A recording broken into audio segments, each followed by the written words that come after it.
That's a very interesting subject we have in front of us today. I will start with a few opening remarks and then ask my panelists to introduce themselves and to also talk about their experience and involvement with the skilling space. A few stats to just set the context. India's unemployment rate this year was the highest in the last 5 years. It reached about 5%. Amongst females, it was even higher. It was almost 9%. Almost 80 million households in India do not have a regular wage earner. And of the people that are employed, only 2% have received any kind of formal skilling or education. So clearly the problem is large. And on a regular basis, we hear about government schemes and initiatives to help solve the problem. There are also a lot of private sector players trying to selectively attack the problem and find the right players to back. But clearly, a lot remains to be done. That's why we are here today. Let me turn it over to my panelists. I will request each one of them to introduce themselves, talk about their organizations, as well as their personal involvement in the space of skilling and education. Sanjay. Good afternoon, everyone. My name is Sanjay Bansal. I am actually spent most of my career in investment banking through various avatars. I run a firm called Aurum Equity, and education has been an area of particular interest to me for a very long time, both in my professional capacity and personal capacity. We do make some very early stage, very small investments once in a way, and we have exposed ourselves on the ed and the skilling side to one small company called Youth for Work, but that's not, why I am sitting over here. You want to talk about? We should talk about this. My perspective on. Okay, so I think it's thank God the government started talking about skilling some 10, 12 years ago, and the fact that we have an abysmal education system, I'm sorry for being so candid, resulted in the high unemployability situation which I mentioned. And I think it should have been done as of yesterday. The last endeavor with NSDC and the likes set the ball rolling, but I think like everything we do in India, we have again turned the wheel around the other side, and we have a new policy and a new ministry and a new initiative under the current Prime Minister, which is taking birth and therefore giving rise to a new set of regulations and rules and perspective on the skilling side. I think some things are for the better. The fact that the multiple ministry syndrome and has translated into a consolidation in the Ministry of Skill Development and more sector councils. But I think if I was to cut the chase and come to the basic point, I'm not fully convinced that the business models we are doing are right. It's a very large market. They're talking about $6-7 billion of funding for 400 million, skilling to be done. But I think we are still far away from that. I won't try to take away more of this time, but I'm sure some of the perspectives will emerge as we converse with all of you. Thank you, Sanjay. Monica? Hi, everyone. I'm Monica Mehta, and I represent Umidyar Network. We are a philanthropic investment firm. Umidyar Network invests in early-stage innovations and, entrepreneurs that want to solve problems through technology, creating impact at scale. Those of you that were there in the morning and heard Rupa's keynote speech might have seen some of the trends that we are predicting, and one of them is definitely connected skilling, so a great area of interest for Umidyar Network. I've been on both sides of skilling because I was a vocational training entrepreneur at one time before I moved to investing. And of course, at Umidyar Network and my previous life at Kaizen, skilling and vocational training was of great interest to us. like Sanjay already said, I mean, the problems exist. We believe that it's time for collaboration. We believe that platforms that can connect just pure skilling providers to actual placements is where the future lies. And so there is a continuum and a value chain, right from mobilization going all the way up to placement. And, you know, somewhere the continuum keeps breaking down. And we really need to have an absolute end-to-end solution that is a platform that connects both these extreme sides. But I'm sure more of that will come up as we talk, so I don't want to take up more of the time, and we'd like to engage more in this conversation. Avinash? Thanks, Ruchira. Hi, everyone. I'm Avinash Mishra. I represent Acumen Fund, and we're an impact investing fund, putting our money behind early stage for-profit enterprises who we believe have come up with some innovation or an innovative idea to serve the low-income consumers. And I look at the education portfolio work, which for us includes skilling as well. We've invested in two skill development companies in India. One works more on the informal side, which is with construction workers, electricians, beauticians, those kind of sectors. And the other company actually looks at formal sectors.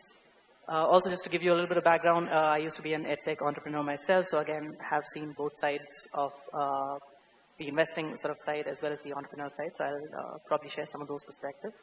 Specifically with regards to skill development space as we see it, and following on from some comments which Sanjay made and Monica made, I think one thing that we definitely believe, time for which has come in the skilling space is taking an ecosystem approach and looking at what are the key enablers which are needed to really take this sector to the next level. Because I think at an organization level, we've found companies which have already achieved a certain scale, started doing well, business models are getting there, maybe not fully there, but starting to get defined. But to take the sector to the next level of performance, we'll really need to look at what are the enablers, what are the sort of ecosystem plays, which may lie sometimes outside the individual organizations, but need to be fixed and need to be sort of scaled up for those individual organizations to really deliver on both on impact, which is very important for Acumen, but also in terms of financial sustainability and viability.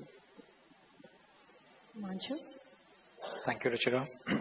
So I thought I was the odd one out till Avinash kind of said that he has had an entrepreneurial stint and in the skilling space. So just to quickly introduce myself, I'm one of the founders of Aspiring Minds, a company we set up about 7 years back. And we're in the space of matching people to jobs using assessments. So we've come, we run at a decent scale. We touch about 4 million people every year across the world. We started in India, have expanded to other geographies like China, Philippines, Middle East, and the US, and some parts of Africa. So primarily what we do, we basically use assessments to match people to jobs. We work in the vocational ecosystem very extensively, one of the largest partners of NSDC and the Skill Ministry. We work with corporations in helping them understand talent and hiring the right talent. And a major part of our focus is working with colleges, universities, training institutions, and job seekers in helping them understand their job readiness and matching them to jobs. So coming to the skilling ecosystem, interestingly, we look at it quite closely because, we're part of the ecosystem, though we don't provide skilling, we don't actually give people jobs. So, but we're kind of in between, we're kind of a glue or a matching science algorithm to say who's fitting for what kind of job. Just give you an interesting example just to reiterate where we think the gaps are. So I was in an event today morning. This was an event set up by the Navy where they were facilitating about, a few dozen naval officers who were retiring from the Navy. And the objective was that when these people retire, they're considered highly skilled. So just to give you a bit background on the Navy, they retire about 3,000 people every year. And most Navy officers are, fluent English speakers because they operate in it. They work on very high-end machinery. They're trained to have at least a master's degree by the time they pass out of the Navy. But the biggest challenge is that they still have no way when they get into the civil world to get a job. So while they're highly skilled, the gap is not who can train them to get a job. The gap is really how do you connect them to the labor ecosystem? How do you connect them to the jobs? How do you guide them to the right challenge? So I think the two things, fundamental things we've seen missing is the supply-demand gap. We've been training a lot of people. I think, and I know a lot of people won't like it, but I think the training ecosystem is kind of over-invested in. in building capacity for training. NSDC is doing its bit. Pretty much, people on this in this panel are doing their bit. But I think one of the key challenges is that if I ask today, let's say that you're training plumbers, how many plumbers are actually required in what part of the country? Really no one has any clue on that. So just understanding the demand is a big challenge, and we are seeing that so much supply is getting created where there is really no demand. I think the second gap is mechanism, especially in the vocational space. I think in the white collar space, there's still, a LinkedIn or a Naukri or a Monster fill this space to some extent. But in the vocational space, there is really a big challenge on just being able to connect people to demand. If there is a demand, there is really no way of someone who's ready and trained to actually get to that demand. So I think those are the two key challenges which I think in the skilling ecosystem at an ecosystem level are open and broken. Thank you, Ruchira. I represent an organization called Rise India. We are a strategic investment firm, and I'm a co-founder and CEO, Ajay Chagani. We have on table both sides of the world. So we have so far invested in 3 entities in skill development and 1 in supplementary education and allied services. So in last 3 years, we have made 4 investments. And our model is little similar and little different from a boot model. So our model is a boss model. So we buy, operate, scale, and then sell.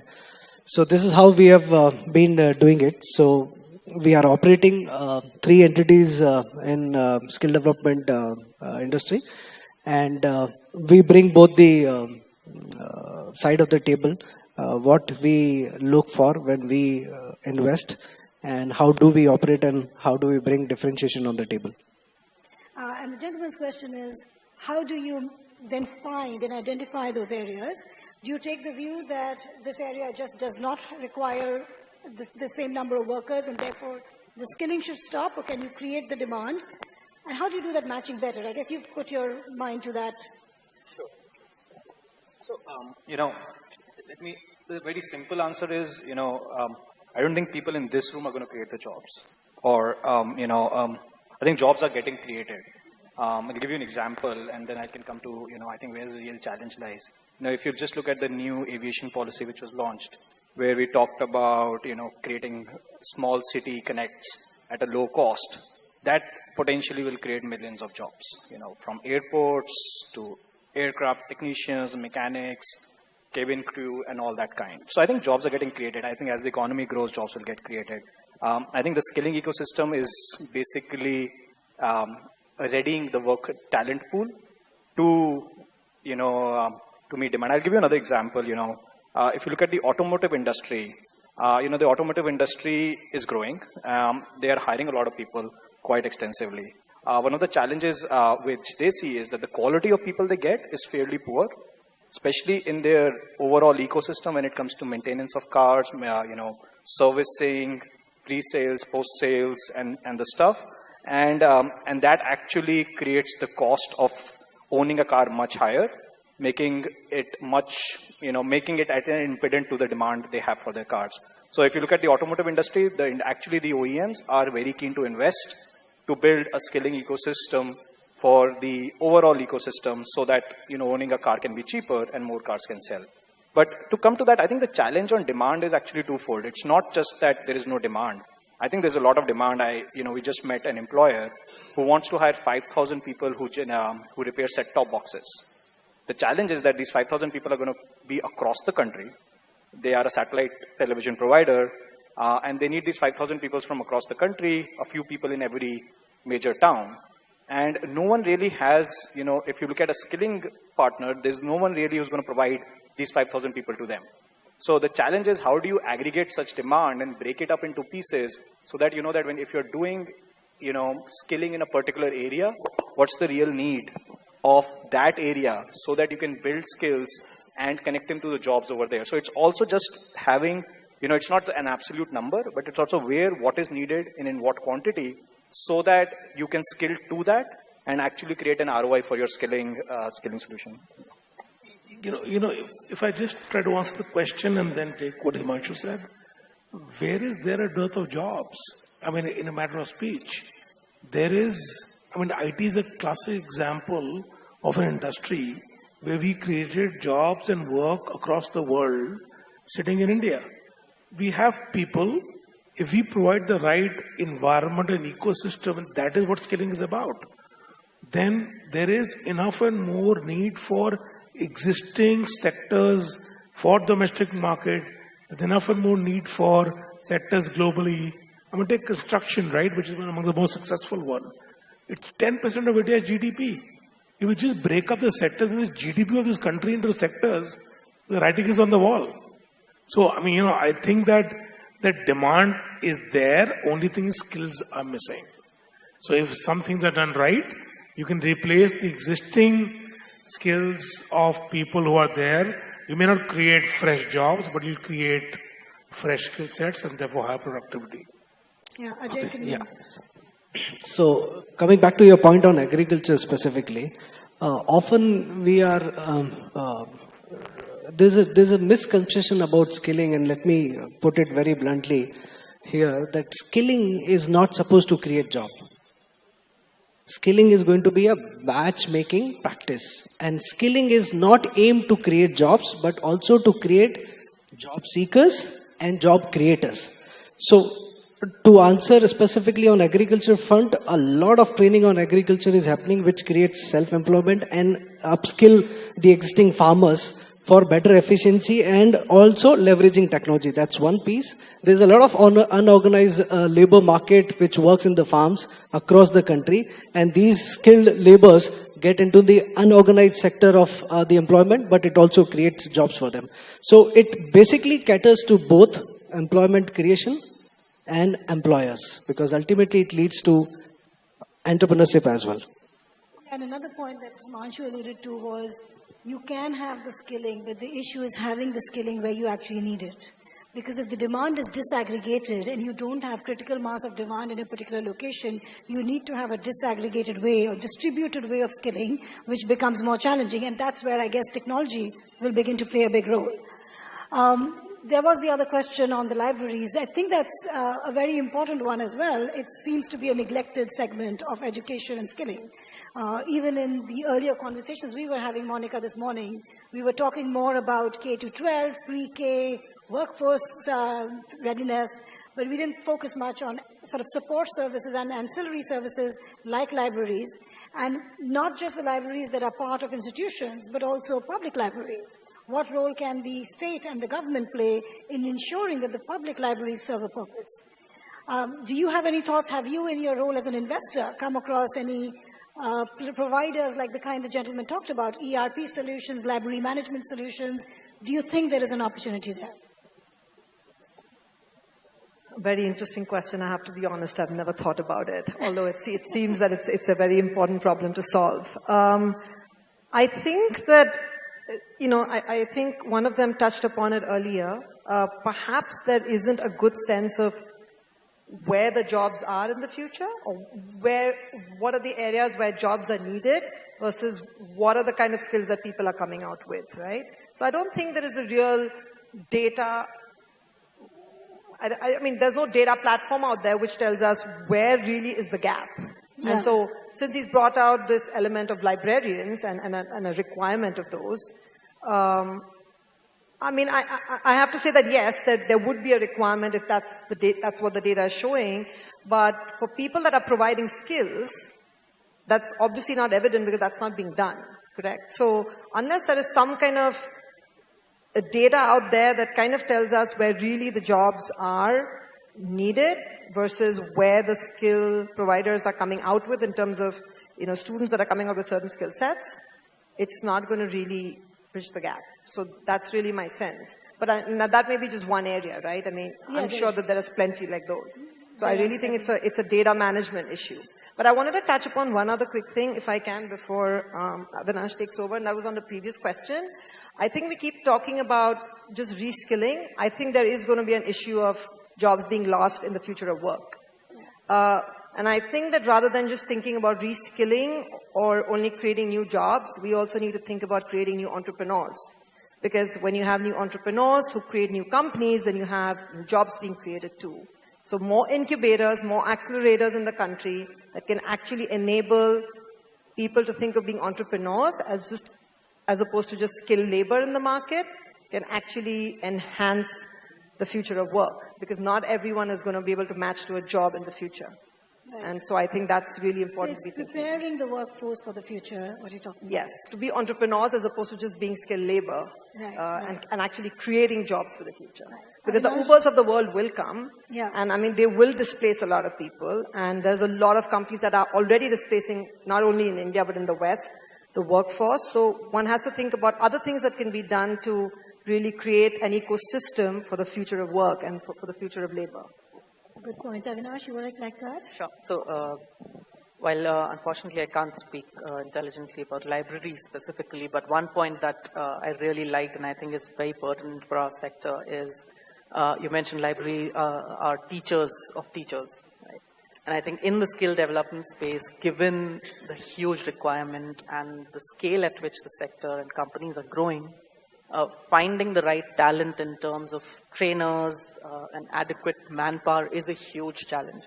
And that is one of those ecosystem things that I talked about. That's going to be needed. It's going to, somebody needs to address it. Maybe it's the government in terms of setting up, institutions or centers of excellence for giving out vocational education degrees, or creating some sort of institutional mechanism for creating enough supply on trained manpower in this particular sector. So I think to that extent, whether you call them libraries or whether you call them institutes, some sort of centers of learning where trainers are constantly getting created and getting upskilled, that's an important area to focus on. The other thing around demand, I think if I can just sort of quickly touch upon, if you read the title of this panel discussion, it starts with something around creating value. And I think that's a nuance which gets lost again, because as much as skilling is about creating new job opportunities and putting people who are out of work to work, it's also increasingly about people who are already in work, upskilling them and making sort of a career path for them. And creating that delta in terms of the value that they can add to economy, whether it's in GDP terms or to their respective jobs and then consequently to their own careers. So I think once you start looking at skill development from that lens as well, the demand is not just for creating new jobs and plugging people into those jobs. It's also ensuring how people can grow within those jobs and improve that particular sector. If it's automation, if it's farming or agriculture, it could be that as well. Right? So people are already employed over there, but not gainfully employed, not doing that enough. So I think that part of demand is a bigger piece of it, and that's something that we should always keep an eye out on. Thank you. Sanjay, did you want to add? I just want to react to the library question once again and actually, start a new discussion around this. Why would you skill people for a library? I mean, it's a nice word. We probably in our times had libraries. It's dead today. You don't need libraries anymore, largely speaking. So I don't want to be socially relevant over here as an entrepreneur and just saying that, library is very nice, teach for teachers and all that stuff. The biggest problem in our industry of skilling is that business models are not working. And therefore, coming out of the business model of training librarians, with respect, sir, right? Okay, so I'm just on the topic, right? It doesn't make sense. So I think what we should be discussing, and maybe what's interesting is, get a perspective on what business models are really working. Actually, yeah, let me pick that up from there and say, so the question you're asking is a passive or self-learning model, which comes through in a library where a motivated student goes and finds the requisite information for himself, going to be the way to bridge the skilling gap, or does it have to be more active, more assisted? And I'll turn to the folks who've been entrepreneurs around this panel and say, what has your experience been? Which model do you think would work? And perhaps the answer is a combination, which shifts over time. Ajay, do you have a point of view? Just to add, I agree. Like skilling was an neglected subject of late, and I often say that our ministry, which we call it as Human Resource Development Ministry, used to be actually an education ministry because it did not do justice to develop the human resource capital of the country. Similarly, library is one of the neglected subject, but I think as Sandeep spoke in the other session, if it is a niche area and if it is an automated solution, there would be a lot of takers to invest and look forward for an opportunity to convert into a scalable, sustainable model. Avinash, do you want to add? Sure. I think just on this question of business models and one word that often gets used very often is often misinterpreted as well is around innovation. And just like to sort of take a minute to talk a little bit about that in the sort of scheme of things with skilling. Unfortunately, and I'm saying unfortunately because it's actually it's kind of a bittersweet experience that we've had with NSDC and with government intervention. They've done a huge favor to the sector in terms of just mobilizing the masses, creating awareness. And which was actually an ecosystem role that they played. No individual organization probably could have done that. So fantastic work on that. The flip side of it, which is now starting to sort of play out, and as I look at a lot of the players out in the market, is because a structure was created which was so formally put together and everything was in place, and national occupation standards were there, sector service councils were there, payment mechanisms are being refined further. What it has led to is lack of innovation from companies. What I see is that companies are trying to adhere so closely to the template that the government has created for the sector that we're not seeing any out-of-the-box thinking, or actually let me not sort of blanket say that we're not seeing, but that's actually reduced a lot. And companies seem to be running after this, taps have been opened and there's $2 billion to be got, let's just grab that first and we'll figure about innovation later. I think that is a sort of missed opportunity. I think two things specifically. One is around use of technology, creating a platform, certain things that have been mentioned around database, linking demand and supply. Those are the kind of innovations that companies should think about. I would, for one, like to see more innovation on that front in terms of business models. Let's shift gears a little bit and talk about how do we fund this space, right? Because the right business model, the right tech investments can happen provided there's capital. And we're all aware of government schemes and initiatives that have been announced, and there's also private investors who look at education very actively. Can you guys share, and whoever wants to volunteer first, that's fine, about what do you think has worked? Which schemes do you think have been most effective? Which strategies have worked? Anyone? So I think it's a disaster, right? Frankly, we have, and I was speaking to someone at lunch. Most of the funding is government, and the government wants to give grants. And I'm talking about when I'm saying disaster means generally speaking, exceptions are there, right? And government wants to give grants, and they are the largest employer, and they want to employ. So you're getting money as doles. You have no accountability or minimal accountability. So unless people start making money, then you will not be in a position to set up successful businesses. And until that happens, you will not have investors flocking in. So you'll have people by the periphery, they make few investments.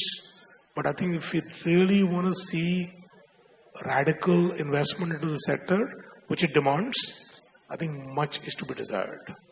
And anyone with an opposing, more positive view? A slightly different perspective I will like to bring it here. See, a year back, this could have been probably 100% right, but if you look at the way Skill India has been branded in last 1 year, the message has gone to the world. Okay, and there is already a traction. Every quarter, there is at least few transitions that are happening on skill space. Okay, whether it is in startup space, whether it is in a mid-size organization, or whether there is a merger and acquisition. There is a traction which we have not seen till 2012, 2013, but in 15 and 16 we have seen a bit of traction. And I am strongly of a view that in next 4 years, this is the subject to be vouched for. And this is the subject people would have to at least avoid ignoring it, because this is the most important and interesting space to be in. Good. So there are challenges, as Sanjay highlighted, that the way these schemes are set up may not always have the right incentives. But what you're saying is a difference is being made. Things are changing, and things look more positive today than they looked 3 years ago. Because our ministry itself is a startup ministry. We have just formed the ministry a year back. They are also going through various learning processes. And I'm sure in years from now or 2 years from now, the things will be much better than what it is today. It has already started showing that result. Wonderful. Monica, did you want to add? So I think that grant funding is not altogether a bad thing as long as it's utilized towards the right aspects of building out the skilling industry. So I think, like he was mentioning about quality technology platforms, it could be for data mining, or it could just be for skilling providers to use to provide a more efficacious, delivery model. I think in those areas, grant funding would be a great idea. I mean, we do grant funding, and we have seen very, very effective ways of using those grants. And I mean, for example, the Andhra Pradesh Skills Development Council is nothing but a grant-funded body that brings together industry and academia for the state of Andhra Pradesh to kind of determine what the vocational industry or the skills industry in Andhra Pradesh will look like. So to that extent, I think grant funding is a good idea.